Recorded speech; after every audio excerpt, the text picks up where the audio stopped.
a gente também viu alguns pontos sobre alocação dinâmica. Outro detalhe que nós iremos sempre utilizar em estrutura de dados. Então, vamos dar uma relembrada aqui o que nós tínhamos visto.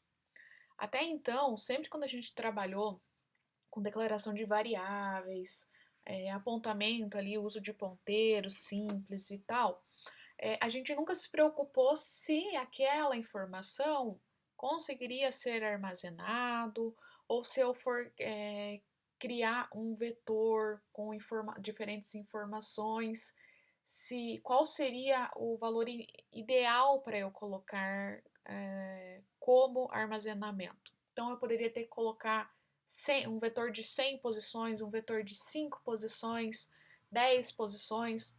Então, você tinha uma alocação estática, né?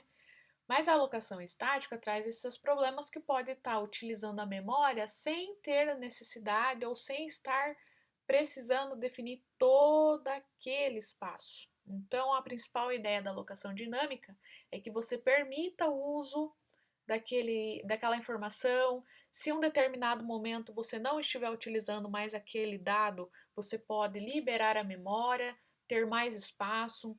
Se você estiver utilizando algum vetor que ele precise ampliar aquele espaço que seja alocado de memória, você consegue utilizar uma função que joga mais espaço, verifica se é possível fazer essa alocação.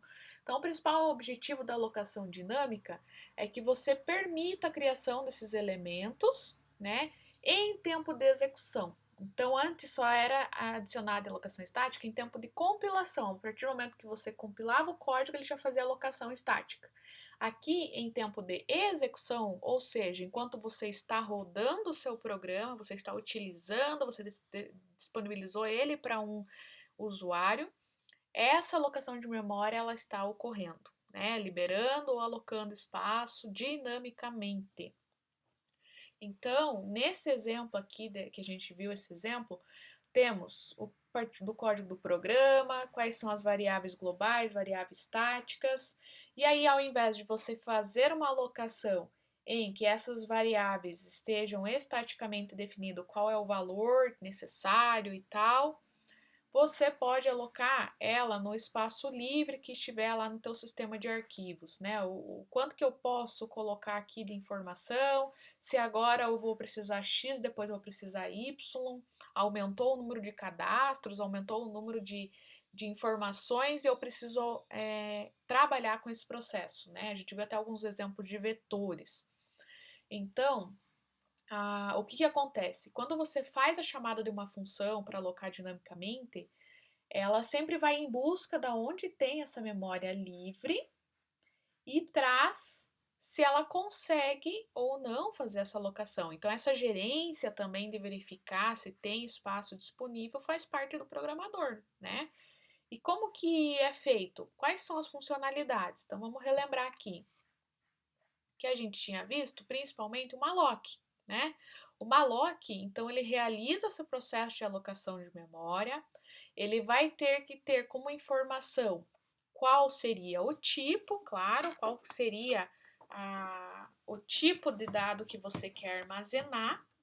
Ele tem que lembrar, então, qual seria o número de bytes que ele precisa para aquele tipo de dado. Então, se é um inteiro é 4 bytes, se é o float é 8 bytes. Então, ele tem que ter essa informação, né? Então, um exemplo de definir, vamos criar aqui um vetor, né? De inteiros, como um ponteiro. Então, aqui novamente, né? Nós estamos trabalhando com o ponteiro. E o que esse A vetor ele vai receber? Vai receber que ele está alocando uma posição inteira, né, um apontamento de inteiro, um malloc de 10 posições vezes o tamanho que precisa ser alocado inteiro. Então, se eu sei que é 4, eu poderia colocar aqui, ó, 10 vezes 4. Tá? Eu poderia colocar aqui dentro como argumento da função malloc o 10 vezes 4, porque eu sei que eu estou colocando inteira, é 4 bytes e tal. Mas para você evitar colocar na mão, porque às vezes você não vai lembrar, ou né, para facilitar aí que você não está alocando somente inteiro, poderíamos depois mudar para float e tal, você coloca o size off de int, né? Que daí ele vai buscar que é 4, 10 vezes 4, então é o espaço que ele vai tentar alocar dinamicamente na memória, a partir da função malloc, 10 vezes 4 espaço para um ponteiro de inteiro, né? Então ele sempre vai trazer essa informação se você utilizar o sizeof dentro do malloc. Então a malloc é a função inicial ali que nós sempre vamos estar utilizando para trazer essa alocação de memória. Então eu sei que eu vou ter aqui um vetor de 10 posições, então vamos tentar representar ele aqui, ó. Um vetor de 10 posições, 1, 2, 3, 4, 5, 1, 2, 3, 4, 5, 6, 7, 8, 9, 10, né? 1, 2, 3, 4, 5, 6, 7, 8, 9, 10.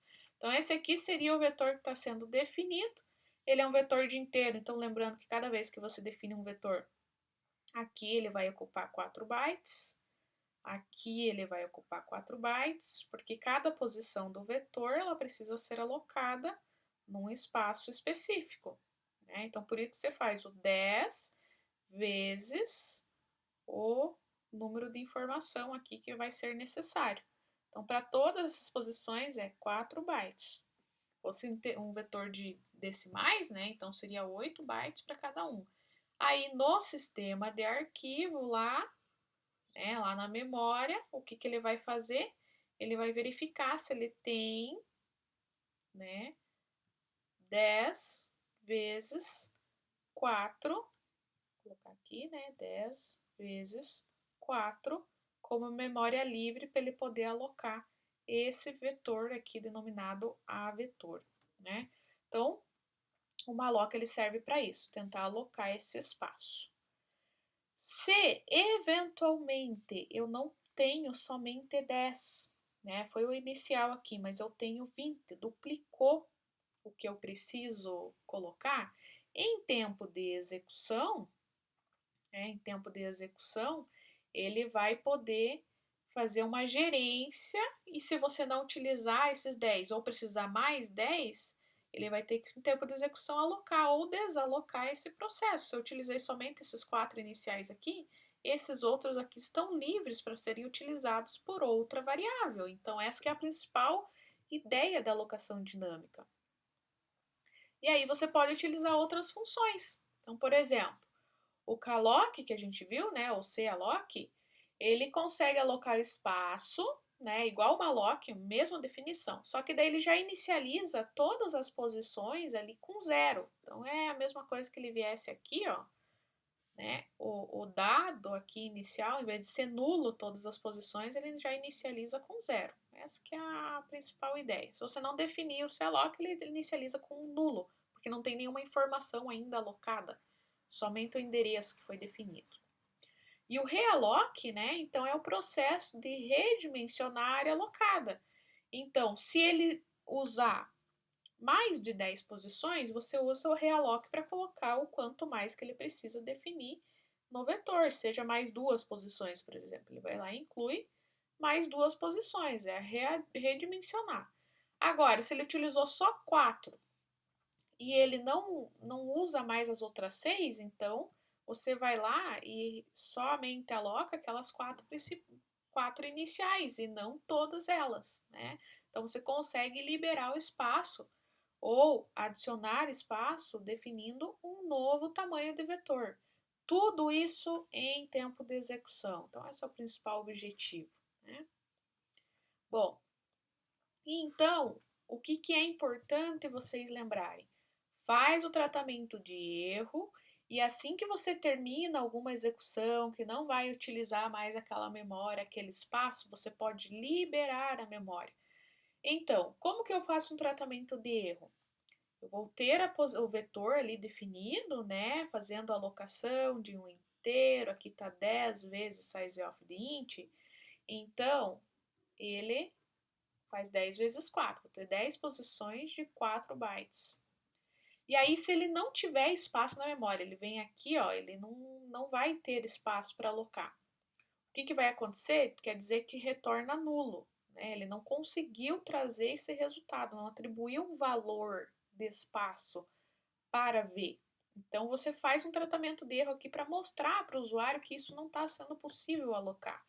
Então, se o V aqui, né, o vetor, ele for nulo, então imprima a memória insuficiente e encerre o programa.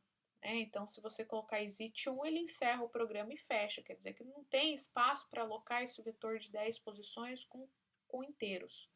Então, esse é o principal processo que vocês também têm que incluir no código de vocês. E para liberar a memória, então é simplesmente você utilizar essa funçãozinha chamada free, né? E passar por argumento qual que é o dado, qual que é a variável ali que você quer liberar o espaço. Então, suponha que em um determinado momento você alocou espaço para aqueles 10 vetores, 10 posições do vetor, e daí depois você não vai mais precisar dessas posições, porque você fez um processo de cálculo, recebeu cada valor, imprimiu, deu a saída, mas aqueles dados separados lá em cada posiçãozinha não interessa mais para você. E você vai fazer uma outra etapa, uma outra implementação com isso.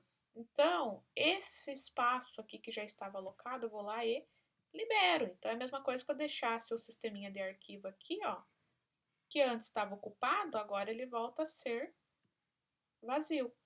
E aí, no decorrer da tua execução, você pode vir aqui com uma outra variável, então chamada v1, por exemplo, fazer mais um malloc aqui para ele vir alocar no espaço que anteriormente estava ocupado e agora ele está disponível.